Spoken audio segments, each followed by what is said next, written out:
إن الحمد لله نحمده ونستعينه ونستغفره ونؤمن به ونتوكل عليه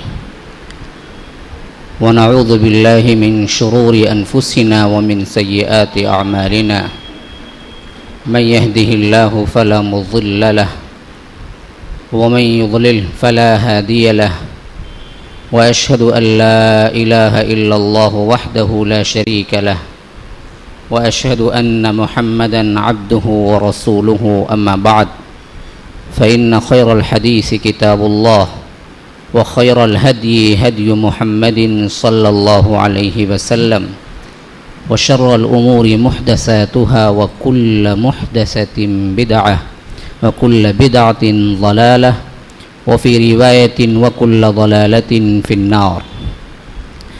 فأعوذ بالله من الشيطان الرجيم. بسم الله الرحمن الرحيم.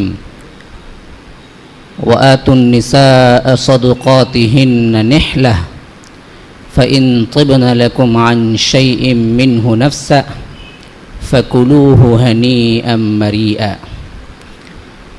اللهم أرنا الحق حقا وارزقنا اتباعه وأرنا الباطل باطلا وارزقنا اجتنابه. اللهم علمنا ما ينفعنا وانفعنا بما علمتنا وارزقنا علما. رب اشرح لي صدري ويسر لي أمري واحلل عقدة من لساني يفقه قولي. برادران اسلام، واجب الاحترام بزرگوں، دوستوں اور عزیز ساتھیوں، لائق احترام ماؤں اور بہنوں، ویسے بھی بات یہ ہے کہ موسم بڑا سہانا ہے اور انسان کی طبیعت اس وقت کچھ اور چاہتی ہے، لیکن جن کا ذوق بن جاتا ہے اپنی اپنی طبیعت کے لحاظ سے انسان مزہ لیتا ہے، کسی کو کچھ میں کسی کو کچھ میں. اشارے آپ سمجھ رہے ہوں گے، لیکن اللہ والوں کے لیے قرآن کی تفسیر بھی بڑی حلاوت والی ہے، بڑا لطف آتا ہے، اور خاص کر سہانا موسم میں اس کا لطف دوبالا ہو جاتا ہے جب اس کا ذوق پیدا ہو جائے. ذوق نہ ہو تو لطف نہ آئے گا. تو یہ اللہ تبارک و تعالیٰ کا بہت بڑا فضل و احسان ہے کہ وہ ہمیں طرح طرح کے موسم عطا کرتا ہے. ایک ہی موسم رکھ دیتا تو پھر تو زندگی بالکل اجرن ہو جاتی. اصل میں انسان یکسانیت سے اگتا جاتا ہے جب تک کہ اس کے اندر تبدیلیاں نہ ہوں، خاص کر ازداد نہ ہوں. ہم اس کا کوئی مزہ جانتے ہی نہیں ہیں اور اس کی اہمیت پہچانتے بھی نہیں ہیں. ازداد کی ضد، اپوزٹس.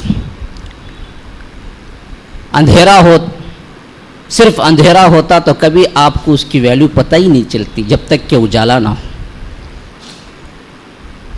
ابھی دیکھ لیجئے نا، اگر انسان صرف ایک ہی صنف میں ہوتا، مرد، تو کائنات کی تمام رونقیں بالکل مان پڑ جاتی. اگر صرف ایک صنف میں عورت ہی ہوتی تو بھی کائنات کی تمام رونقیں مان پڑ جاتی.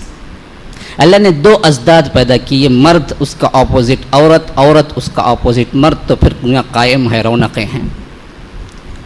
بیائی نہیں اسی طرح ایک سرما ہے ایک گرما ہے. سرما میں انسان کیا ہے، ٹھنڈ سے تھرکتا ہے، تو گرما میں گرمی محسوس کرتا ہے.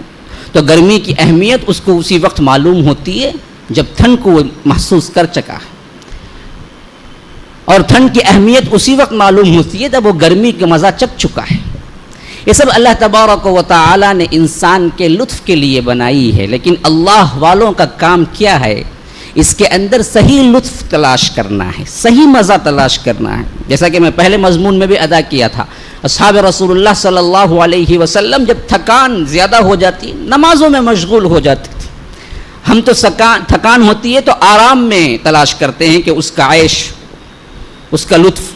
لیکن صحابہ تھکان کے لیے ذکر اذکار نمازیں تلاش کرتے تھے اور تھکان کا مداوا بن جایا کرتی تھی. جیسے جیسے ذوق ہے ویسے ویسے طبیعتیں چاہتی ہیں. تو غرض کہ ہم نے بھی ایک اچھے ماحول میں کیا ہے اللہ تبارک و تعالیٰ کے فضل و کرم سے دلوں میں ڈالا، لوگ جمع ہوئے ہیں۔ میں نے تو سمجھا تھا کہ آج تو موسم بڑا ہی کیا ہے خراب بھی لگ رہا ہے اور بارش بھی عین وقت پہ ہو رہی ہے، شاید کہ رکھوں یا نہ رکھوں، لیکن ذوق ہے ایک، جب بن جاتا ہے تو انسان اس کا شوق بھی خود بخود پیدا ہو جاتا ہے۔ تو جو آیات تلاوت کی گئی ہیں حافظ صاحب کی، سورہ نساء کی 10 آیتیں، اور یہ مضمون تقریباً ہمارا تیسرا ہفتہ ہے، یہ 2 ہفتے گزر چکے ہیں۔ اسی حیثیت سے میں نے پہلی آیت تلاوت نہیں کی، جبکہ کہاں گزشتہ ہفتہ میں نے اینڈ کیا تھا، ختم کیا تھا، اس کے بعد کی آیت تلاوت کی تھی 4ویں، وَآتُوا النِّسَاءَ صَدُقَاتِهِنَّ نِحْلَةً۔ لیکن اللہ تبارک و تعالیٰ کے اس کلام کا ایک لطف پورا پیغام سمجھنے میں ہے، اس حیثیت سے میں بات کو شروع سے ہی ادا کروں گا، لیکن تشریحات وہاں سے کروں گا جہاں ضرورت پڑ رہی ہے۔ تو سب سے پہلی آیت میں تو اللہ تبارک و تعالیٰ تقوی کے سلسلے میں ذکر کیا ہے اور انسان کی ابتدائی ہسٹری کے بارے میں بتایا ہے۔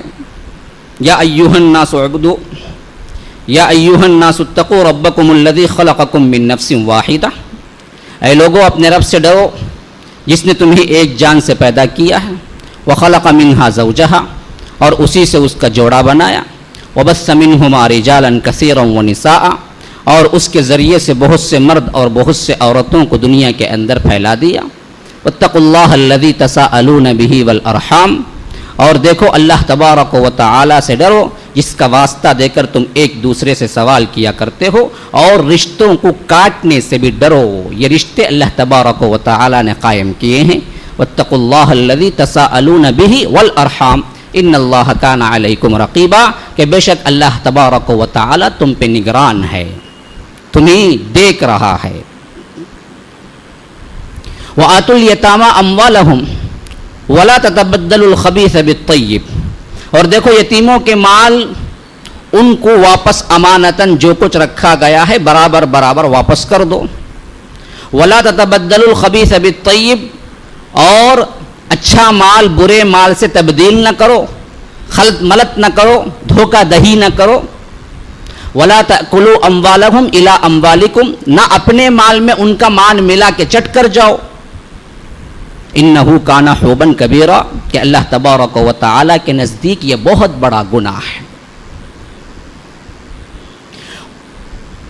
ولا تؤتوا السفہاء اموالکم التی جعل اللہ لکم انہ کان حوبا کبیرا، کہ اللہ تبارک و تعالیٰ کے نزدیک یہ بہت بڑا گناہ ہے۔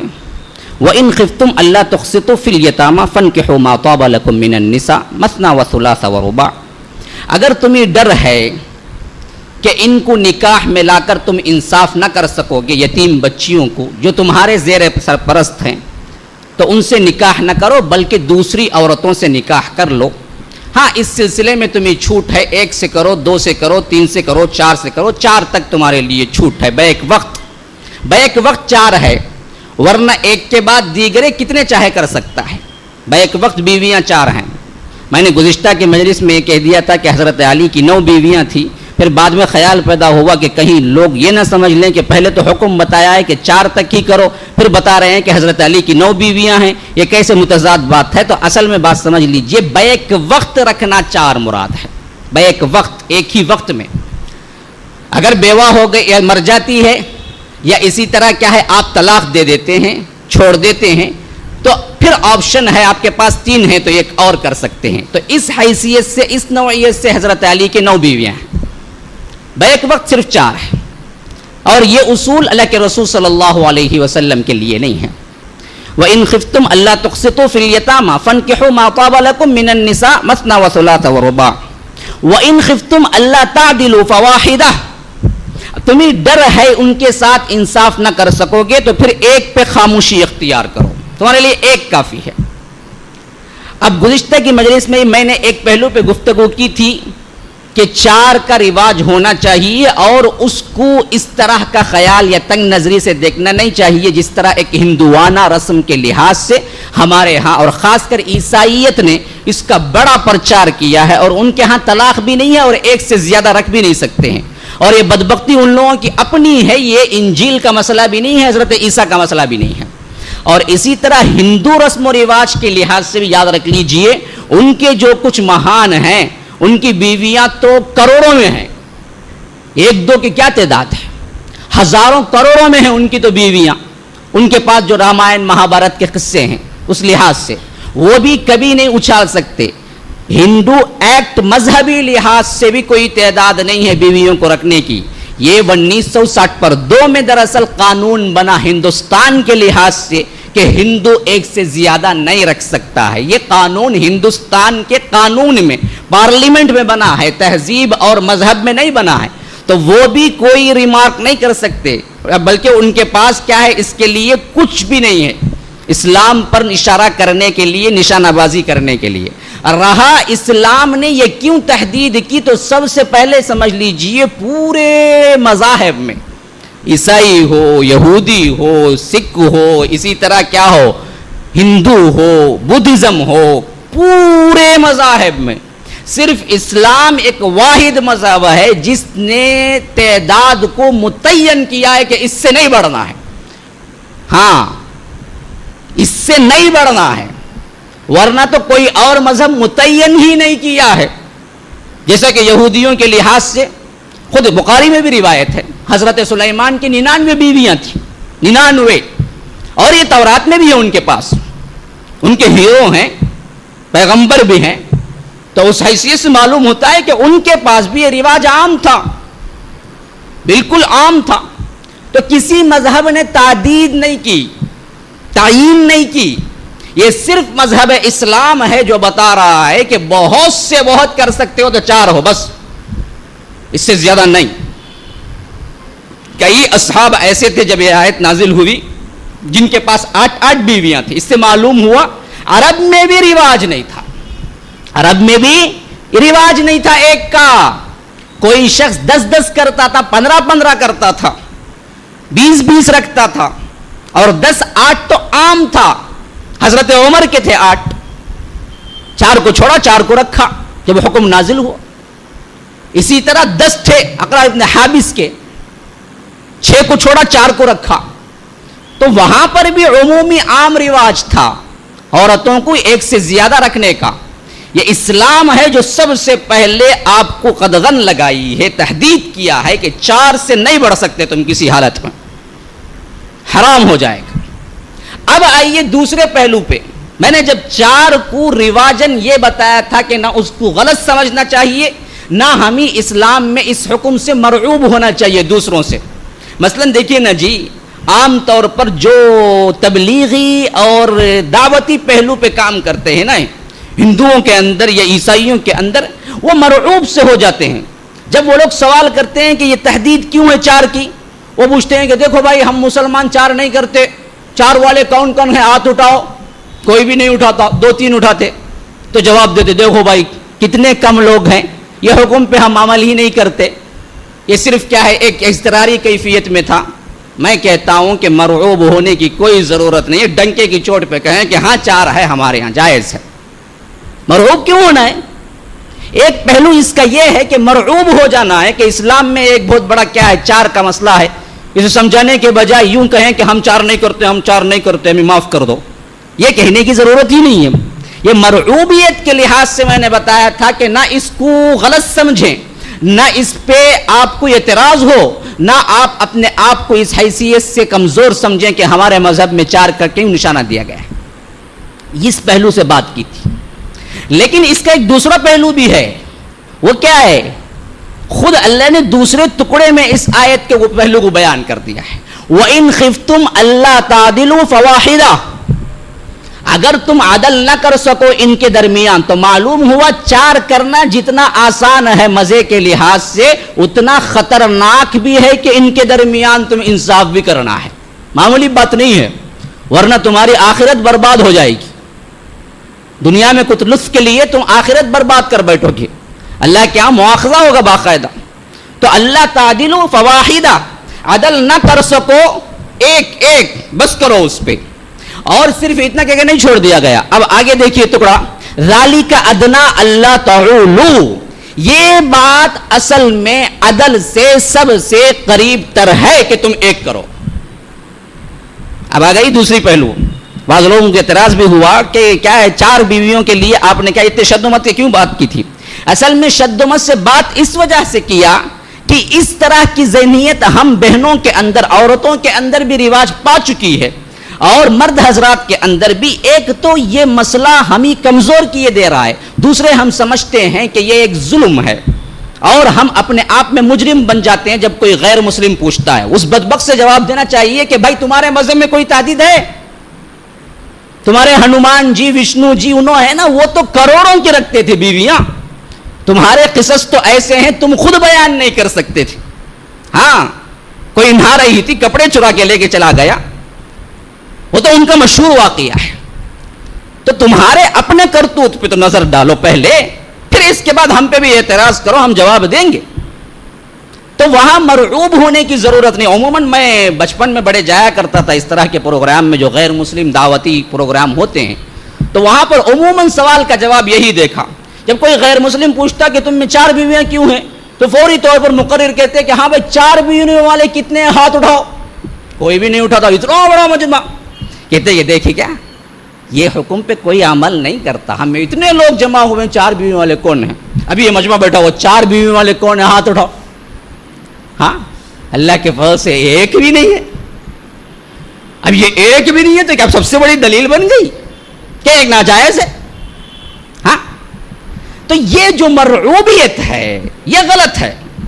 رہا دوسرا مسئلہ, 4 کو کرنا ہے, اس کو لے کے ایک پرچار کرو, ایک دعوت شروع کرو. تمہیں کتنے جی کی ہے؟ 1 کروڑ. بیکار جی, 4 کرو جی, تمہیں اسلام میں 4 بولا, یہ بھی غلط ہے. یہ ایک طبقہ ہے. دوسرا, خواہ کے کیا ہے, ان کے اندر ایک بہت بڑا اسلامی فعل بتا رہا ہے کہ 4 کرو 4 کرو. دونوں کے درمیان ایک دائرہ ہے, ایک حد ہے, ایک فاصلہ ہے. وہ کیا؟ یہ 4 ضرورتاً اور 4 ایک ایک کے اپنے ذوق کے حساب سے, لیکن تمہاری عافیت دنیا کی بھی اور آخرت کی بھی اسی میں ہے کہ تم ایک پہ اکتفا کرو. اللہ تعدلوا فواحدہ, عدل نہیں کر سکتے تم زیادہ. اچھا, یہ تو یہاں صرف ایک مبہم بات کہہ دی گئی کہ تم عدل نہ کر سکو گے تو ایک پہ بس کرو. لیکن اسی سورہ نساء میں آگے چل کے 169 آیت نمبر, اس میں تو فرمایا گیا وَلَن تَسْتَطِيعُوا أَن تَعْدِلُوا بَيْنَ النِّسَاءِ وَلَوْ حَرَصْتُمْ فَلَا تَمِيلُوا كُلَّ الْمَيْلِ فَتَذَرُوهَا كَالْمُعَلَّقَةِ. اب یہاں تو فیصلہ ہے. فیصلہ یہاں فیصلہ نہیں ہے, یہاں بتایا گیا کہ تمہیں عدل نہیں کر سکتے تو ایک پہ بس کرو. لیکن یہاں تو اللہ کا فیصلہ ہے جس نے ہمیں پیدا کیا ہے, ہمارے بارے میں جانتا ہے اچھی طرح. فیصلہ ہے, کیا فیصلہ ہے؟ وَلَن تَسْتَطِيعُوا أَن تَعْدِلُوا بَيْنَ النِّسَاءِ, تم ہرگز عدل نہیں کر سکتے تمہارے درمیان تم بیویوں کے.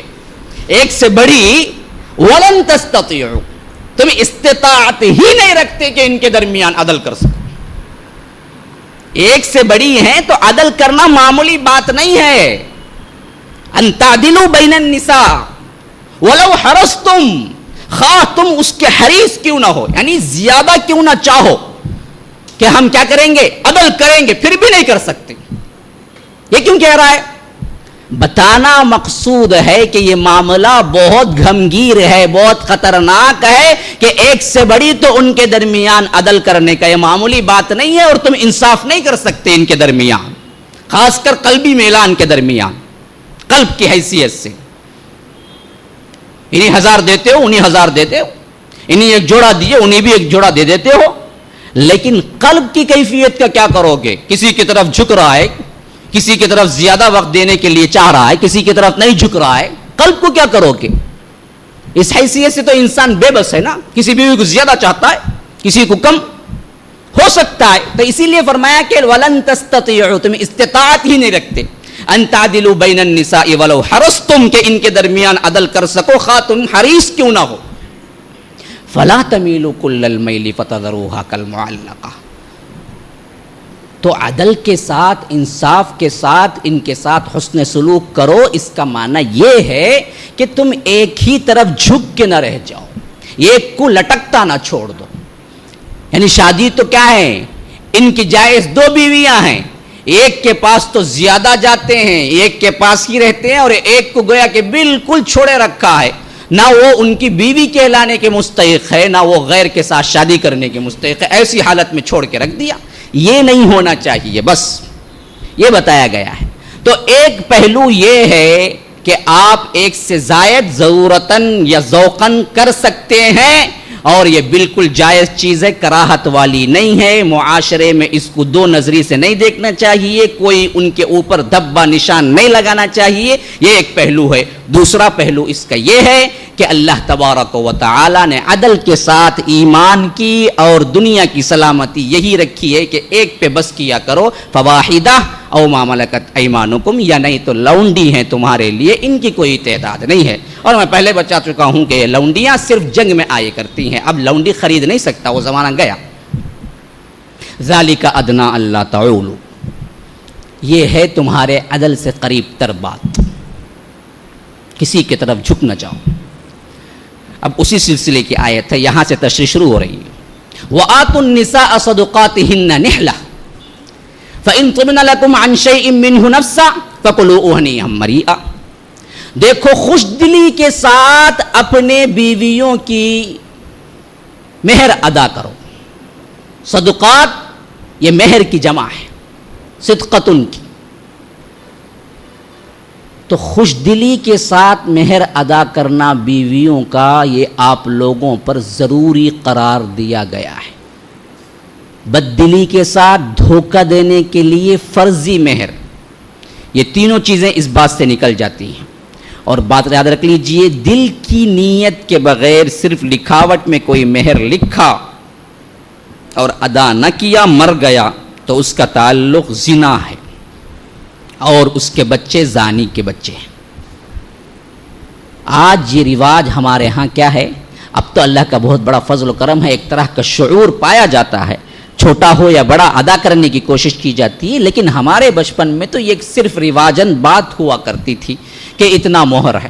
اور مہر بھی کیا ہے معاملہ، وہ تو فاطمہ کا مہر ہے، ایک مشہور تھا 15 کم 600، وہ پرماننٹ وہی تھا، وہ 15 کم 600.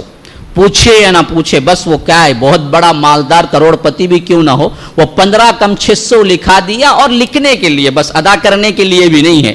پھر اس کے بعد مر جاتے ہیں نا، تب میت کے پاس کھڑے ہو کہ کیا کرنا پڑتا ہے. پہلے ہی بیوی غم میں ٹوٹی پڑ رہی ہوتی ہے، اب اس کو بولتے ہیں کہ بولو مہر معاف کر دیا، مہر معاف کر دیا. اب وہ کیا بولے گی، مہر نہیں ابھی ہونا بولے گی، میت اٹھ کے دے گی کیا؟ ہونا بولنے کی پوزیشن میں ہے وہ پہلے، تو وہ تو معافی کر دیا کہیں گی، دوسرا کیا کہہ سکتی ہیں. دوسرا یہ ہم نے دیکھا ہے، اور خاص کر میں نے خود دیکھا ہے. دور پرے کے رشتہ دار میں ایک مرتبہ کیا ہے، جب ان کے شوہر کا انتقال کیا تو ان کی بیوی کو لا کے، بچپن کا واقعہ بس میرے ذہن میں ہے محفوظ، بٹھا کے رکھ کے ان سے کہا جا رہا تھا کہ مہر معاف کر دو، مہر معاف کر دو. یعنی ان کے بچے ہو چکے ہیں، زندگی گزاری ہے، تقریباً کیا ہے 25 سال ساتھ میں گزارے ہیں، مہر ہی ادا نہیں کیا. تو یاد رکھ لیجئے، یہ مہر دراصل اللہ تبارک و تعالی نے ایسا حق قرار دیا ہے جس کے بغیر نکاح اور زنا میں کوئی فرق نہیں رہتا. اسی لیے فرمایا کہ وَآتُوا النِّسَاءَ صَدُقَاتِهِنَّ نِحْلَةً، ان کے مہر برابر اور خوش دلی سے، نحلہ خوش دلی سے ادا کر دیا کرو. اور یہ تمہارے استطاعت کے مطابق، جیسے چاہتے ہو دے سکتے ہو. اور ڈیمانڈ بھی عورت کی طرف سے کیا جا سکتا ہے، یہ بھی بہت بڑا مغالطہ ہے آج کا، اور ہندوانہ رسم و رواج کی حیثیت سے ہم میں رچ بس گیا ہے. وہ کیا، مہر تو متعینہ ہوتا ہی نہیں، اور دینے کا پورا اختیار شوہر کی طرف ہوتا، بلکہ بیوی کے گھر والے یا بیوی اگر ڈیمانڈ کریں تو بس رشتہ اسی وقت ختم سمجھیے. الٹا معاملہ، گھر والے شوہر کے یا مردوں کے عورتوں سے ڈیمانڈ کر کے جہیز لیتے ہیں، بالکل الٹا. بلکہ اسلام کا جو نظام ہے وہ کیسے ہے، ڈیمانڈ اس طرف سے کچھ نہیں ہو سکتا. جہیز کی یہ لعنت اور یہ حرام ہے. کیوں؟ ظلمن کسی کا مال لینا حرام ہے، حرام. آپ ظلمن ان کے لیے شرائط عائد کر کے تمہاری لڑکی کو میں گھر لے جاتا ہوں تو اس کے لیے کیا ہے، اتنا جوڑا، اتنا گھوڑا، واشنگ مشین، ٹی وی، فلاں فلاں فلاں دیو، یا نہیں پوچھے لیکن توقع برابر کیے اور نہ دینے پہ کوئی ٹارچر، سب حرام کاری ہے. جس طرح سود کھانا حرام ہے بعینی ہی، اسی طرح یہ جہیز کا لینا حرام ہے. لوگ بہت سے آج توحید میں رہتے ہوئے، اچھے اچھے شریف خاندانوں میں رہتے ہوئے، لیکن میں نے بذات خود دیکھا ہے جب ان شادیوں کی شرکت کا موقع آیا، باقاعدہ لین دین، باقاعدہ لین دین، اوپر بتانے کے لیے ہاں بھائی توحیدی ہیں، ہاں کئی سالوں سے ہم کیا ہیں مرکز کو بھی آ رہے ہیں، کئی سالوں سے ہم کیا ہیں فلاں کام بھی کر رہے ہیں، کئی سالوں سے ہم کیا ہیں دین میں بھی ہیں، کئی سالوں سے ہم کیا ہیں دعویٰ سینٹر میں کام، فلاں ہے فلاں ہے. اگر اندر جب شادی کا معاملہ آیا، بالکل بالکل ایک عام شادی میں اور یہاں کی شادی میں کوئی فرق نہیں. لین دین بس کیا ہے، وہاں بالکل زبانی طور پہ پوچھ کے ذلیل ہوتا بندہ، یہاں بڑی شرافت سے اوپر اوپر ڈھانپ کے سب لے لیتے ہیں. ہاں وہ کہتے ہیں نا شال میں لپٹ کے مارو جی، مارے تو بھی کیا کرنا کہتے ہیں شال میں لپٹ کو مارو. یہ شال میں لپٹ کے کیا کرتے ہیں آج کا ایک شریف طبقہ ہے. کیونکہ مجھے کہنا ہے اور ہمیشہ میری یہی عادت ہے، جب کہنے پہ آتا ہوں تو بڑے کھل کے کہتا ہوں تاکہ بات لوگوں کے ذہنوں میں بیٹھ جائے. اللہ کے لیے دھوکہ دہی چھوڑ دیجیے، صاف صاف حسن نیت کے ساتھ. ہاں بغیر کسی نیت کے کچھ آ جائے لڑکی والوں کی طرف سے، جائز ہے، استعمال کر سکتے ہیں، ناجائز نہیں ہے. لیکن اندر سے پورا پلاننگ ہو رہی ہے، فلاں جگہ رشتہ کریں گے، انہیں یہ کت بیٹی جی، اسے کیا اتنے گھر آئی بھائی، کیا تبھی یہ کانگاج بھائی، چلو رشتہ کر لیں گے. یہ جو فلسفہ آج بن گیا ہے، یا نہیں تو کیا کرتے ہیں، میری یہ کت بیٹی بھائی شدید خواہش بھائی میری. لڑکے والے سے پوچھو، میں کیا بھی پوچھا نہیں بھائی، لڑکی کے بابت بولے ان کی ایک بیٹی کو شدید خواہش کرتے، ان کو انہوں دیں گے کہتے نہیں دیے تو کیا کریں گے، ان کے باوا کو معلوم. انہوں اس کے سے بولتے میری یہ کت بیٹی اس کا ست بھائی دیتا ہوں سمجھ بولتے ہیں. کیوں؟ خود کی بیٹی ہے نا بھائی، لخت جگر ہے، کون چاہے گا گھر میں جا کے سسرال کے گھر میں پیسے تانے سنے، معلوم ہوتا کیریکٹر کا، تب کہیں جا کے یوں بہانے بناتا، شرافت کے بہانے، ایک ہی لڑکی ہے، دینا ہی چاہتا ہوں، فلاں ہی چاہتا ہوں. یاد رکھ لیجئے یہاں چل جا سکتے ہیں یہ دھوکہ بازیاں، یہاں تمہاری شرافت کے ڈنکے بج جا سکتے ہیں کہ بغیر لین دین کی بڑی بہتر کی شادی ہوئی، لیکن نیتوں کا حال اللہ تبارک و تعالی جاننے والا ہے. ان اللہ کان علیکم رقیبا، اللہ نگران ہے، دیکھ رہا ہے کن نیتوں کی بنیاد پہ کیا ہو رہا ہے. سب ناجائز ہی ہے، لوگوں کو بتانے کے لیے نہیں ہے اسلام. اسلام دل سے عمل کرنے کا نام ہے. تو یہ جو لعنت ہے ہمارے اندر، خاص کر مہر تو کبھی کوئی متعینہ مانگتا نہیں ہے، خیر مانگنا ضروری نہیں ہے لیکن کوئی مانگے تو دینا پڑے گا. اور عرب میں خاص کر یہ رواج ہے، لڑکی والا جو باپ ہوتا ہے وہ بڑے پیسے میں ہوتا ہے، فائدے میں ہوتا ہے، وہ لگاتا ہے شرط 5 لاکھ ریال دو. معمولی سعودی بندہ وہاں کا 5 لاکھ ریال تصور نہیں کر سکتا. اب اس کے لیے وہ قرض میں پھنس جاتا ہے، گورنمنٹ سے قرض لیتا ہے، پھر کہیں جا کے شادی ہوتی ہے. یہ اتنا بڑھا دیے مہر کو وہاں پر، آخرکار لوگ کیا ہیں، کئی ایسے ہیں جو سعودی ہو کے سعودی عورتوں سے نکاح کرنے کی سکت نہیں رکھتے، مصر جاتے، فلپین جاتے، وہاں جا کے عورت کو لے کے آتے، کیونکہ ان کی مہریں کم ہیں، سعودیہ کی مہر زیادہ ہے. کیا کریں گے بیچارے، ان کو ان کی قوم سے لڑکی نہیں ملتی ہے، کیونکہ ان کا کہاں جاتا ہے 5 لاکھ ریال، 10 لاکھ ریال، یہاں کے کروڑ کے روپیے کو پہنچ جاتے ہیں. یہاں کوئی مہر مانگے ایسا کہ میری بیٹی دینا ہے تو مجھے کیا ہے، تم 10 لاکھ روپیے یہاں کے دو گے، جی پاگل ہوئے گا، پوچھیں گے کیا بھائی ہوگا، تم نہ شادی کی کرنا چاہتے ہیں کہ نہیں، رکھ لے وہ بیٹھنا چاہتے ہیں، پوچھیں گے. الٹا کیا ہے، جیسا جیسا مرد کا اسٹیٹس بڑھتا ہے، ڈاکٹر ہے، انجینئر ہے، بالکل گویا کہ بکاؤ کا گھوڑا ہے، اس طرح مال اس کے اوپر لگایا جاتا ہے. ڈاکٹر ہے بھائی، سیٹ کو 25 لاکھ دیا، تمہیں کار 25 لاکھ کی دو، برابر برابر ہونا ہے. یہ جو ایک طریقہ بن چکا ہے یہ دراصل سراسر ہندوانہ رسم و رواج ہے. اس سے باہر نکلنا چاہیے. اور خاص کر جو حضرات آ رہے ہیں, سن رہے ہیں, سمجھنا چاہتے ہیں اور سدھرنا چاہتے ہیں, تو وہ اپنے اپنے گھروں کے اندر یہ انقلاب برپا کریں, دکھائیں ایسی شادی جو حسن نیت کے ساتھ, بن نیت, بغیر جوڑے گھوڑے کے, اور مہر کی بالکل باقاعدہ معجل کے ساتھ فوری طور پر اسی مجلس کے اندر ادا کر کے, بہترین مہر ادا کر کے اسٹیٹس کے لحاظ سے جتنا چاہے. یہی بڑی بڑی مہریں ہونے کی وجہ سے آخرکار کیا ہوا تھا, حضرت عمر رضی اللہ عنہ کے دور خلافت میں لڑکی کا ملنا جب مشکل ہو گیا تو حضرت عمر نے سوچا کہ اس طرح تو شادی زیادہ مشکل ہو جائے گی مردوں کو, تو انہوں نے خطبے میں کہا کہ فلاں مدت, فلاں تعین, فلاں روپیہ, اس سے زیادہ تم نہیں دینا مہر. تو روایتوں میں آتا ہے کہ ایک عورت نے ٹوک دیا, اور بعض لوگوں نے اس روایت پہ کلام کیا ہے, لیکن نصیحت ہے, بعض لوگ اس کو صحیح نہیں مانتے, کلام کیا ہے, لیکن میں نصیحت کے طور پہ کہتا ہوں کہ ایک بوڑھیا نے راستہ روک کے کہا کہ کیا تم قرآن کے حکم کو تبدیل کر دو گے؟ انہوں نے کہا کہ میں نے کیا تبدیل کیا؟ کہا کہ کیا تم نے مہر کی مقدار مقرر نہیں کی جبکہ اللہ نے کوئی مقدار مقرر نہیں کی؟ پوچھا کہ بوڑھیا کیا دلیل ہے تیرے پاس؟ کہا کہ وَإِنْ أَرَدْتُمُ اسْتِبْدَالَ زَوْجٍ مَكَانَ زَوْجٍ وَآتَيْتُمْ إِحْدَاهُنَّ قِنْطَارًا فَلَا تَأْخُذُوا مِنْهُ شَيْئًا, کہ ان کو اگر تم بہت بڑا سونے کا پہاڑ بھی کیوں نہ دے دو واپس نہ لو.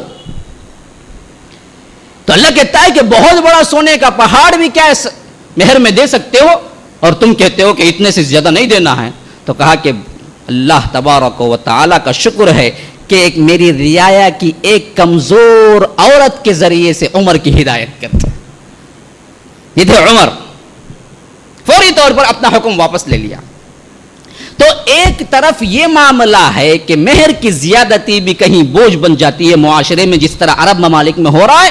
الٹا دوسرا یہاں ایشیا کے ممالک میں جو کچھ ہو رہا ہے, مہر کا تو کوئی تصور ہی نہیں ہے. الٹا کیا ہے, لڑکی والوں سے اتنا لو اتنا لو, پھر وہ 5 سال کے لیے سر نہ اٹھا سکے.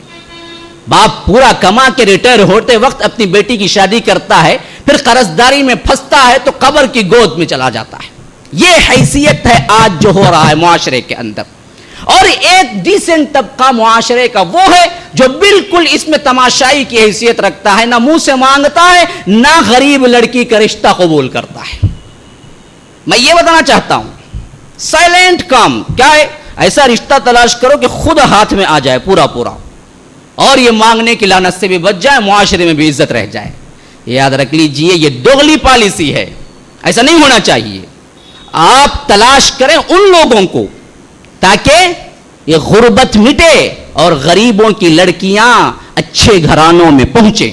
غربت ہوتی ہے لیکن یاد رکھ لیجئے یہ غربت ہی کہیں تمہارے لیے امیری کا سبب بن جاتی ہے. لوگ نہیں جانتے ہیں, لوگ نہیں جانتے ہیں.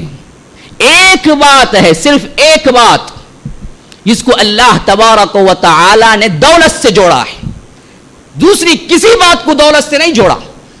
نماز پڑھو دولت مند بن جاؤ گے, کبھی نہیں کہا. روزہ رکھو دولت مند بن جاؤ گے, نہیں کہا. ہاں کسی رکن کے سلسلے میں حج کرو دولت مند بن جاؤ, نہیں کہا. کسی رکن کے سلسلے میں یہ نہیں کہا. لیکن اللہ تبارک و تعالی نے ایک حکم نکاح کے سلسلے میں کہا, اگر تم تنگ دست ہو تو اللہ تمہیں غنی کر دے گا, نکاح کرو. اگر تم غریب ہو, تنگ دست ہو, تو اللہ تمہیں اس نکاح کے ذریعے اللہ تبارک و تعالیٰ کشادہ کرتے ہیں. کیوں؟ انسان تنہا ہوتا ہے تو تنہا اس کی قسمت ہوتی ہے. آپ کی قسمت میں پوری دائمی طور پر غریبی لکھ دی گئی ہے تو آپ کی قسمت میں غریبی ہی رہے گی, امیری نہیں ہوگی. تو تنہا ہوتا ہے تو تنہا اس کی اپنی قسمت ہوتی ہے. لیکن جب بیوی آ جاتی ہے تو ایک کی قسمت نہیں, اب 2 کی قسمت ایک بن جاتی ہے. بیوی کی قسمت میں امیری ہے تو آپ کے گھر میں آئے گی تو خود بخود تم امیر بن جاؤ گے. اور آپ آنکھوں دیکھا حال کتنے لوگوں کو دیکھتے ہیں جو شادی سے پہلے بالکل تنگ دست ہوتے ہیں, شادی کے بعد کہیں سے کہیں پہنچ جاتے ہیں. کن کی قسمت؟ ان کی نہیں, ان کی آنے والی کی. تو یہ چیز معاشرے میں بہت حد تک, بڑے لوگ بیٹھے ہوئے ہیں, بزرگ حضرات سے تو میری خاصی درخواست ہے, اپنے گھروں کو اندر اپنے ماتحت بیٹوں ہیں بیٹیاں ہیں, تو اس حیثیت سے گھروں کا کردار نبھائیں. یہ نہیں کہ چاپلوسی کریں, دل کے اندر ایک نیت ہو, باہر ایک طرح کے الفاظ ہو. نہیں, خوش دلی کے ساتھ مہر مقرر کریں اور غریب لڑکیوں کو ڈھونڈیں. ان کے اخلاق اچھے ہوتے ہیں, ہاں ان کے اخلاق اچھے ہوتے ہیں. سعید ابن المسیب کی بیٹی, سعید ابن المسیب کی بیٹی, اور یہ سعید ابن المسیب حضرت ابو ہریرہ کے داماد, حضرت ابو ہریرہ سسر ہیں سعید ابن المسیب کے, سردار التابعین, تابعین کے سردار ہیں, اور بہترین طور پر علم کے لحاظ سے پورے مدینے میں جہاں صحابہ تھے اس وقت ہی فتویٰ دیا کرتے تھے. ابو ہریرہ کے داماد. اب ان کی بیٹی ہے, کہتے ہیں کہ فصاحت و بلاغت و فقہ اور علم اور قرآن و حدیث شعر شاعری میں ممتاز ترین عورت تھی وقت کی. وہ بیٹی ان کی کیسی تھی؟ ہر فن میں طاق, جیسا کہ آج ہوتا ہے نا, انجینئرنگ میں ٹاپ نمبر لے کے آئی ہے میری بیٹی, ایسا کہتے ہیں نا. بیائی اس زمانے کے بڑے بڑے علوم تھے, فنون تھے جس میں ممتاز تھی. صرف اتنا ہی نہیں, کہتے ہیں کہ پورے عالم اسلام کی خوبصورت ترین بیٹی تھی ان کی بیٹی, خوبصورتی جمال کے لحاظ سے اتنی خوبصورت. وقت کا بادشاہ عبد الملک بن مروان جب سنا ان کی خوبصورتی کے بارے میں اور علم کے بارے میں تو پیغام بھیجا, سعید ابن المسیب کو پیغام بھیجا کہ آپ کی بیٹی سے میں نکاح کرنا چاہتا ہوں, وقت کا خلیفہ. جبکہ قیصر و کسریٰ کے خزانے عبد الملک بن مروان کے قدموں میں پڑا رہا کرتے تھے. یہ اس وقت کی بات کہہ رہا ہوں جب اسلام کا ڈنکا پوری دنیا میں بج رہا تھا. قیصر و کسریٰ کے خزانے قدموں میں پڑا رہا کرتے تھے. ہاں, بادشاہ کا تخت کیا ہے, قیصر و کسریٰ کے خزانوں کے سامنے بالکل کوئی معاملہ, کوئی حیثیت نہیں رکھتے تھے اس کے خزانے بادشاہ کے تخت کے سامنے. ایسے وقت میں تاج ایسے پہنا کرتے تھے, اتنے وزندار اور اتنے ہیرے جواہرات کے ہوا کرتے تھے کہ سر پہ ٹکنا مشکل ہوتا تھا تو زنجیریں لگا کے اوپر لٹکا دیتے تھے, اور جب بیٹھتے تھے تاج کے نیچے آ کے بیٹھتے تھے. دیکھنے والے کو ایسا محسوس ہوتا کہ وہ تاج پہنے ہوئے ہیں, جبکہ تاج کا بوجھ ان کے سر پہ نہیں ہوتا تھا. کیونکہ کس سے, لوہے سے وزندار نہیں تھے, پورا سونا اور ہیرا جواہرات زمرد یاقوت سے جڑے ہوئے تاج ہوا کرتے تھے. یہ دولت تھی جو آنکھوں کو خیرہ کرتی تھی. ایسا دولت مند اور عالم اسلام کا سب سے بڑا بادشاہ سعید ابن المسیب کی بیٹی کے لیے پیغام بھیجتا ہے تو سعید ابن المسیب ٹھکرا دیتے ہیں. آج کا زمانہ پاگل کہے گا, کیا باپ ہو تم, اپنی بیٹی کی اچھائی نہیں دیکھتے, اتنا بڑا رشتہ ٹھکرا دیتے ہیں. ٹھکرا کے کیا کرتے ہیں پتہ ہے؟ ان کی مجلس میں ایک غریب آیا کرتا تھا, بالکل نادار غریب. کہتے ہیں کہ جب ایک وقت کی روٹی ملتی بچے کو, دوسرے وقت کی روٹی ملنے کی کوئی امید نہ ہوتی تھی اس کو. یعنی دن میں 2 وقت ہی تھی, 3 وقت کا کھانا تو نہیں ہوتا تھا عرب میں, عموماً 2 وقت ہی کھانا ہوتا تھا. تو دن میں 1 وقت کا کھانا تو امید کر سکتا تھا, دوسرے وقت کے کھانے کی امید ہو ہی نہیں سکتی تھی. یہ حالت تھی. تو ایک دن جب آیا, مدت کے بعد آیا, یعنی 15-20 دن غائب رہا, تو حضرت سعید ابن المسیب نے پوچھا کہ بیٹے, اسٹوڈنٹ تھے, بڑے ذہین و فطین تھے, کہا کہ میری مجلس سے غیر حاضر رہے اتنے دن, کیا ہو گیا تمہیں؟ کہا کہ استاد معاملہ یہ ہے کہ ایک تو میں غربت میں, غریبی میں ایسے ہوں کہ 1 وقت کا کھانا ملتا ہے, اور یہی غریبی شاید میری بیوی کو لے ڈوبی, اور وہ غریب بیچاری بیمار تھی, اس کا مداوا بھی نہ کر سکا, یہاں تک کہ وہ چل بسی, اور اسی کے پریشانی اور غم کی وجہ سے مجھے نہ آ سکا. میں 15 دن لیٹ ہو گیا, 15 دن کی چھٹی. یعنی ایک بیوی تھی میری, اور غربت, بیماری, علاج کے لیے پیسہ نہیں, آخرکار بیوی مر گئی, اس کو دفنانے کفنانے میں وقت لگ گیا, اس وجہ سے نہ آ سکا. آج کچھ فارغ ہوا ہوں تو سیدھے آپ کے پاس آیا ہوں. کہا کہ اچھا کوئی شادی کرنے کا ارادہ ہے؟ مسکرا کے کہا کہ کیا کچھ ہے میرے پاس کہ میں شادی کروں؟ میرے پاس کیا رکھا ہے؟ پہلی بیوی کو سنبھال نہ سکا, کیا رکھا ہے میرے پاس کہ میں شادی کروں, شادی کا سوچوں؟ کہا کہ ارادہ تو ہے. کہتے ہیں کہ استاد کے اس اصرار سے میں نے جانا کہ کوئی ایک مشورہ دیں گے یا کسی ایک کے ہاں کہلا بھیجیں گے کہ فلاں ہے، دیکھو ٹرائی کر کے بات کر کے دیکھو، اس طرح کہیں گے، تو کہا کہ ہاں ہے تو، لیکن اب تو فی الوقت کوئی ارادہ نہیں ہے. بس یہ سننا تھا کہ قریب بلا کے پوچھا اچھا میری ایک بیٹی ہے، نکاح کر لیتے ہو؟ کون سی بیٹی؟ جس کو عبد الملک بن مروان نے مانگا تھا تو ٹھکرا دیا، خلیفہ وقت نے مانگا تھا تو ٹھکرا دیا. وہ بیٹی دوسری زوجہ کے لیے، غریب دیار، ایک وقت کا کھانا ملتا ہے تو اور ایک وقت کا نہیں ملتا ہے، اس کے لیے پوچھتے ہیں میری بیٹی سے نکاح کر دیتا ہوں، قبول کر لیتے ہو؟ کہا کہ استاد مذاق اچھا نہیں ہے، پہلے ہی میں غمگین ہوں. کہا کہ مذاق نہیں ہے، یہ مذاق نہیں ہے، تم اگر راضی ہو تو ابھی میں نکاح پڑھانے کے لیے تیار ہوں، ابھی. ہاں دل سے بات کر رہے ہیں، اوپر شرافت کے پردے ڈھانپنے کے لیے نہیں. بس میں شرم سے سر جھکا لیا. وہ کہتے ہیں کہ میں شرم سے سر جھکا لیا. تو انہوں نے کہا کہ بیٹھے ہوئے طلباء سے بھائی جاؤ، خوشی سے جاؤ، کچھ کھجوریں لے کے آؤ، اتنا بہترین نکاح ہوا ہے. پھر اس کے بعد نکاح پڑا، قبولیت ہو گئی، خود باپ تھے، خود قاضی بھی تھے، نکاح پڑھوایا، دستخط ہو گئی. وہ کہتے ہیں کہ مجھے تو خواب لگ رہا تھا، یقین ہی نہیں آ رہا تھا یہ کیا ہو رہا ہے. میں تو محسوس کر رہا تھا ہاتھ میں ہاتھ رکھ کے کہیں میں کیا خواب تو نہیں دیکھ رہا ہوں، میں بیدار تو ہوں. پھر نکاح ہو گیا تو میں نے سوچا خیر کوئی جذبات میں آ کے شاید استاد نے نکاح تو کر دیا ہے، بیٹی کب لا کے دیں گے یہ تو پتہ نہیں ہے. میں جب وقت ختم ہوا درس کا، سلام کر کے اٹھ کے گھر کو آ گیا اور تنہا اپنے غم میں گرفتار. گھر میں کھانے کا رات کا کھانا نہیں تھا، سوچ رہا تھا کہ رات کے کھانے کے لیے کیا کروں. تو اتنے میں دستک ہو رہی ہے، دستک. میں نے سوچا کہ اتنی رات گئے کون ہے، میرے پاس تو کوئی جان پہچان کا بھی نہیں ہے. یہ سوچتے ہوئے دروازہ کھولا تو سامنے ایک دوسیجہ کھڑی ہوئی ہے، بالکل باپردہ برقعے کے اندر. حضرت سعید ابن المسیب ساتھ میں کھڑے ہوئے ہیں، کہیں کہ یہ تمہاری زوجہ ہے، میں لے کے آیا ہوں تمہارے گھر کو. کہا کہ استاد بلوا لیتے خدمت میں خود پہنچ جاتا. اور میرے تو ہاتھ پاؤں کانپنے لگے. وہ کہہ رہے ہیں کہ میرے تو ہاتھ پاؤں کانپنے لگے. سعید ابن المسیب ایک گھر میں آئے، دوسرا ان کی زوجہ پوری کیا ہے، ان کی بیٹی میری زوجہ بن کے سامنے کھڑی ہوئی ہے. تو میں تو تھرا کے رہ گیا کہ کیا کروں، گھر میں ایک گلاس پانی نہیں ہے پیش کرنے کے لیے. میں نے جلدی اندر بلایا، بٹھایا تو انہوں نے کہا کہ بیٹا نہیں میں کچھ کھانے پینے کے لیے نہیں آیا ہوں، تمہاری زوجہ کو تمہیں سونپنے کے لیے آیا ہوں. پکڑو اندر جاؤ، تمہارا گھر ہے، تمہاری بیوی ہے، تمہاری زندگی ہے، اللہ سلامت رکھ کے تمہیں دعا دے رہا ہوں. میں تو اپنے گھر واپس جا رہا ہوں. چلے گئے.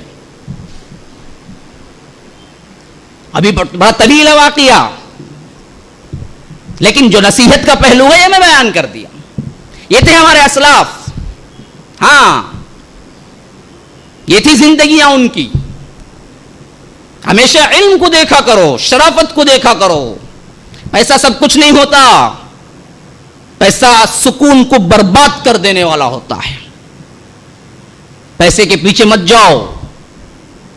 شرافت، انسانیت دیکھو، علم دیکھو، اخلاق دیکھو. ہاں غریب ہو کوئی مسئلہ نہیں، تمہاری زندگی دنیا کے اندر جنت بن جائے گی اگر تمہیں صحیح بیوی مل جائے. فرمایا الدنیا متاع، دنیا برتنے کی چیز ہے، دنیا برتنے کی چیز ہے. الدنیا متاع وخیر متاع الدنیا المرأة الصالحہ. اور یاد رکھو پوری دنیا میں سب سے بہتر چیز جو تمہیں عطا ہو سکتی ہے وہ نیک بیوی ہے تمہاری. یہ مل گئی، کائنات مل گئی. یہ نہ ملی، کل کائنات رہتے ہوئے تمہارا گھر جہنم ہے. آج ہم نے ان چیزوں کو چھوڑ دیا ہے. شرافت ہماری نظر میں کوئی قیمت نہیں رکھتی، اخلاق ہماری نظر میں کوئی قیمت نہیں رکھتی. ہمارے نظر میں کوئی قیمت رکھتا ہے تو پیسہ ہے. پیسہ پیسہ پیسہ پیسہ کیا کر لیتی ہوں. ایک وقت کی بھوک سونے کا اتنا بڑا ڈلہ بھی مٹا نہیں سکتا. جانتے نہیں ہو، سونے کی اینٹ تمہارے پاس رکھی ہوئی ہے، ایک وقت کی بھوک مٹا نہیں سکتا. کھا سکتے ہو تم اس کو، پیٹ بھر لے سکتے ہو اس اینٹ پہ، کر سکتے ہو سونے سے؟ تو یہ قیمت نہیں، قیمت یہ دیکھا کرو جو حضرات سرپرست ہیں وہ دیکھیں اپنی بہوؤں کو لانے کے سلسلے میں کہ غریب کہاں ہے، ان کے پاس جائیں. بیٹھی ہوئی ہیں ہماری بہنیں، کتنے لڑکیاں ہیں جن کی عمریں گزر جاتی ہیں، پرسان حال کوئی نہیں. کون کہے؟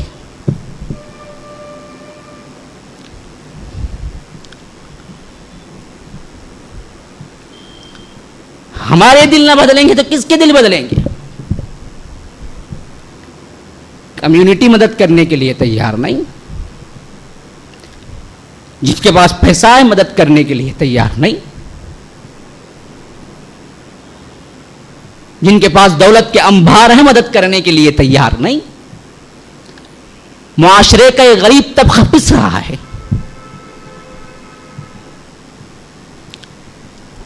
ہاں آگے آنا ہے. اس حیثیت سے خاص کر سرپرست حضرات اور جو نوجوان ہیں، امیروں کو تلاش نہ کرو، خوبصورتی کے پیچھے نہ بھاگو، بد اخلاق خاندانوں میں نہ جاؤ، کالج کی لڑکیاں جو فیر کرتی پھرتی ہیں ان کے پیچھے نہ پھرا کرو، باپردہ لڑکیاں جو اخلاق کے مارے اندر بیٹھی ہوئی ہیں سفید پوشاک اوڑے ہوئے، ان کو تلاش کر کے نکاح کیا کرو. یہ تمہارے گھر کی جنت ہے. تو فرمایا وآتوا النساء صدقاتهن نحلہ، کہ اپنی عورتوں کی خوشدلی کے ساتھ مہر ادا کیا کرو. فَإِن طِبْنَ لَكُمْ عَنْ شَيْءٍ مِّنْهُ نَفْسًا فَكُلُوهُ هَنِيئًا مَرِيئًا.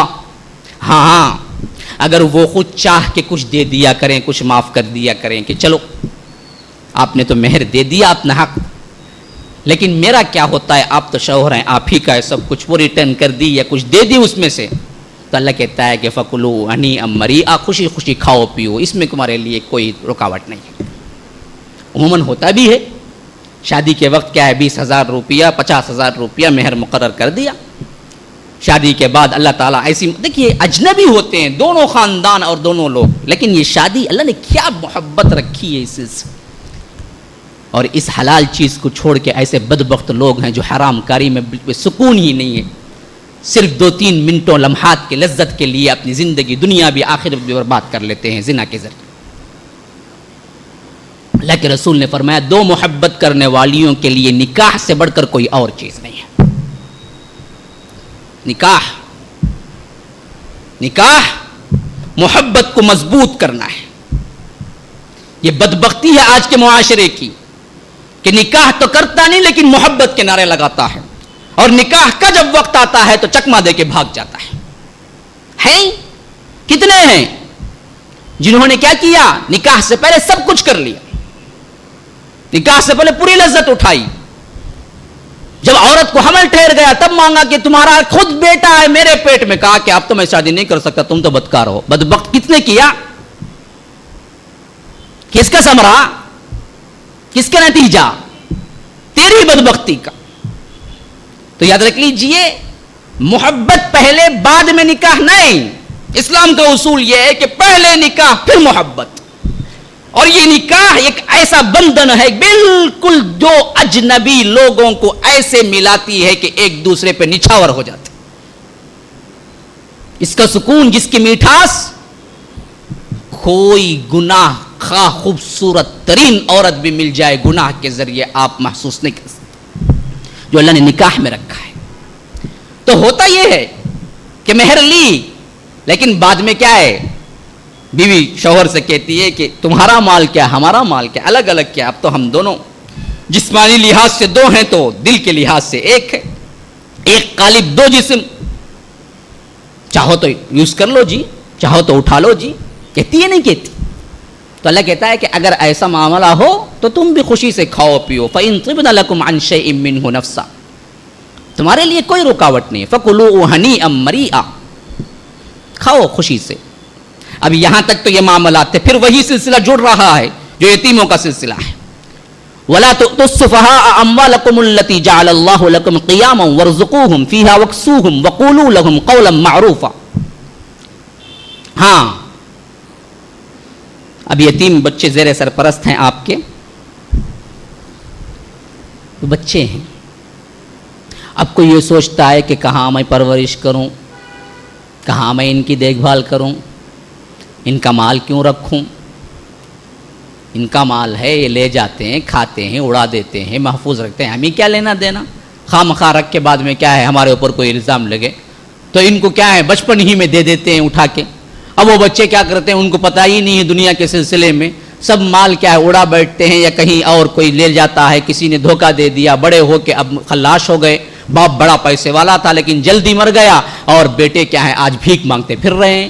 تو ایسا ہوتا ہے، تو اسی وجہ سے معاشرے کو فرمایا گیا جو سرپرست بڑے لوگ ہیں، وَلَا تُؤْتُوا السُّفَهَاءَ أَمْوَالَكُمُ الَّتِي جَعَلَ اللَّهُ لَكُمْ، اس طرح کے بے وقوف بچے جو چھوٹے چھوٹے یتیم تمہارے سرپرست میں ہیں، ان کو جلدی جلدی بچپن ہی میں ان کے مال نہ لوٹایا کرو، حفاظت سے تمہیں رکھنا ہے، تمہاری ذمہ داری۔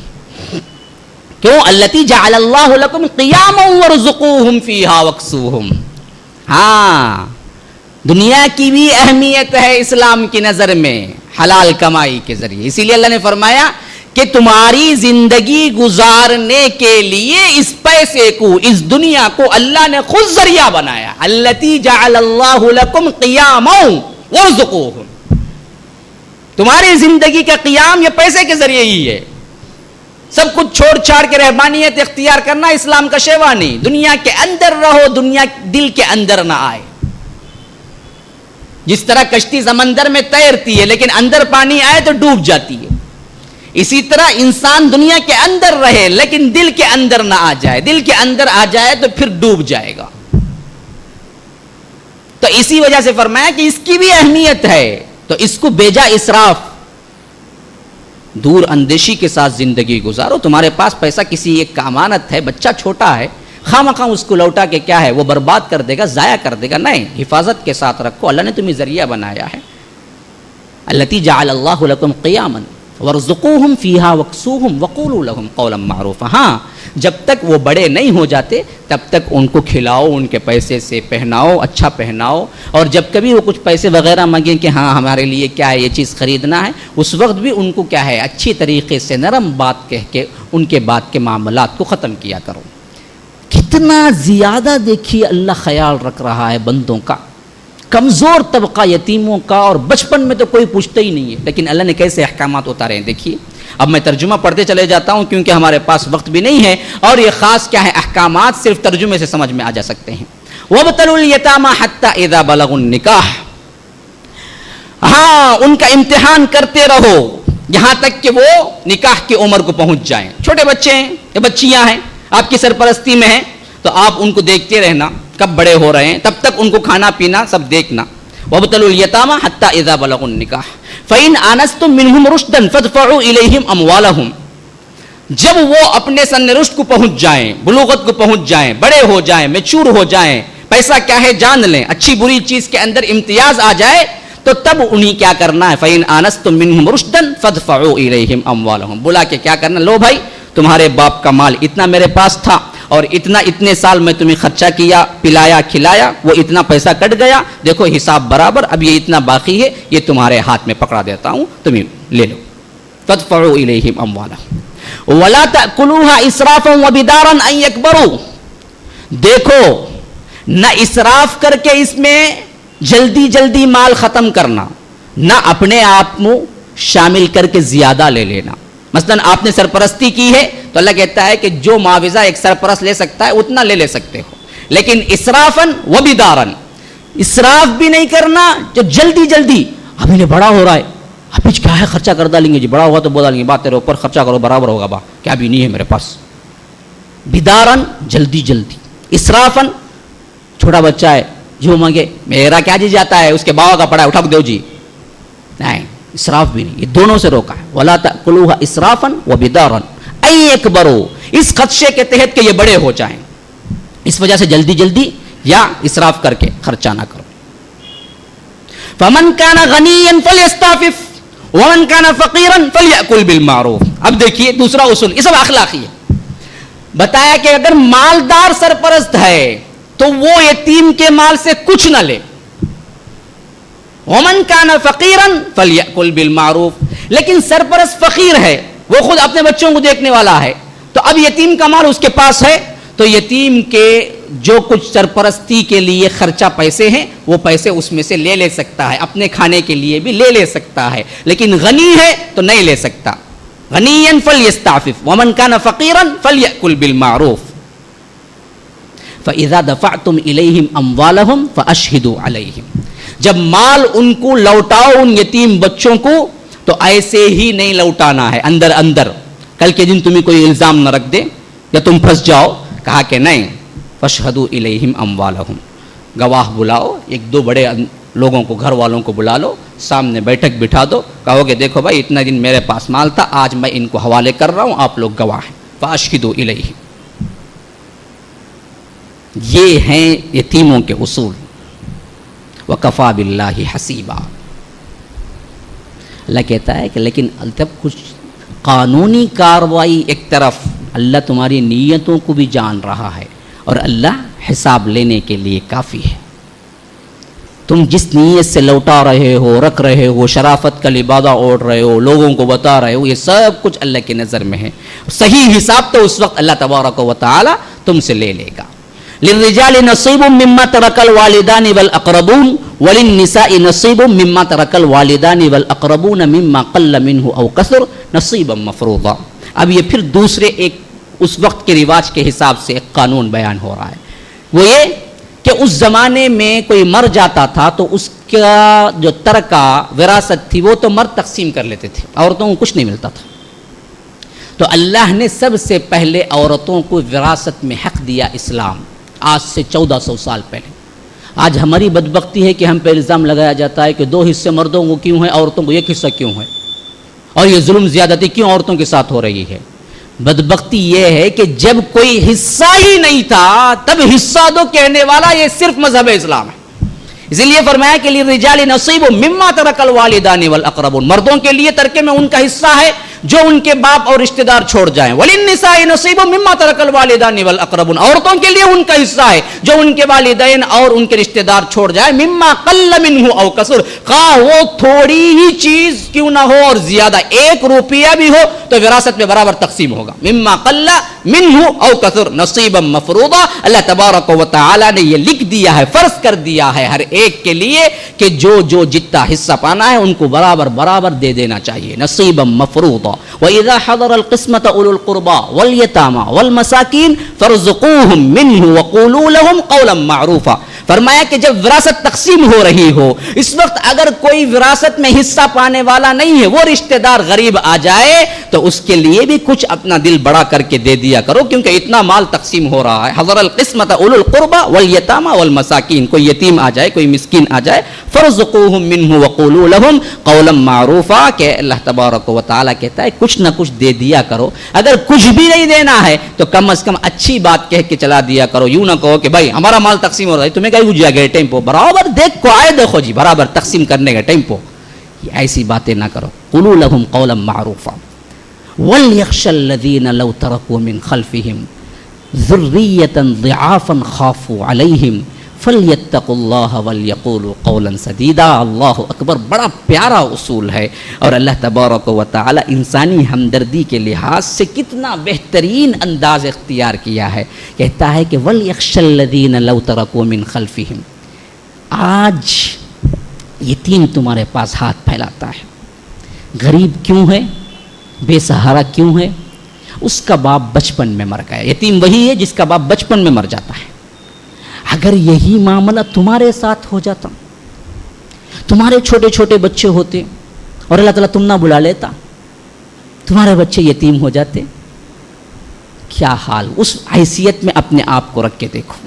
یتیم کو آج تم دھکا دیتے ہو، یتیم کے تم ناروا سلوک کرتے ہو. اگر یہی یتیم بچے کل تمہارے ہو جائیں، ڈرنا چاہیے تمہیں. وَلْيَخْشَ الَّذِينَ لَوْ تَرَكُوا مِنْ خَلْفِهِمْ، ڈرنا چاہیے کہ جو حالت آج ان کی ہے اگر اللہ تمہیں بنا دے، تمہیں بلا لے، تمہارے بچے یتیم ہو جائیں، ذُرِّيَّةً ضِعَافًا، اور وہ تمہارے بچے بھی چھوٹے چھوٹے ہوں، خافوا علیہم، ڈرو اس معاملے میں اللہ سے. آج اللہ نے تمہیں زندہ رکھا ہے اور تم اپنے بچوں کے سرپرست بن کے ہو. کل اگر ایسا کر دیتا کیا ہوتا؟ تو اسی وجہ سے وقولوا قولا سدیدا، اچھی بات کیا کرو ان یتیموں کے ساتھ. ان الذین یأکلون اموال الیتامی ظلما انما یأکلون فی بطونہم نارا وسیصلون سعیرا، کہ بے شک جو لوگ یتیموں کا مال ظلم کے ساتھ کھا جاتے ہیں وہ دراصل اپنے پیٹوں میں آگ بھرتے ہیں، اور یہاں بھی آگ ہی بھر رہے ہیں. وسیصلون سعیرا، کل قیامت کے دن اللہ تبارک و تعالی حشر کے میدان میں بلائے گا اور قیامت قائم کرے گا تو بھی ڈائریکٹ انہی جہنم ہی میں ڈالے گا. ھذا وباللہ التوفیق وصلی اللہ وسلم علی نبینا محمد. اسأل اللہ لی ولکم ولسائر المسلمین من کل ذنب فاستغفروه انه هو الغفور الرحیم. سبحان اللہ وبحمدہ، سبحانک اللہم وبحمدک، اشہد ان لا الہ الا انت استغفرک واتوب الیک.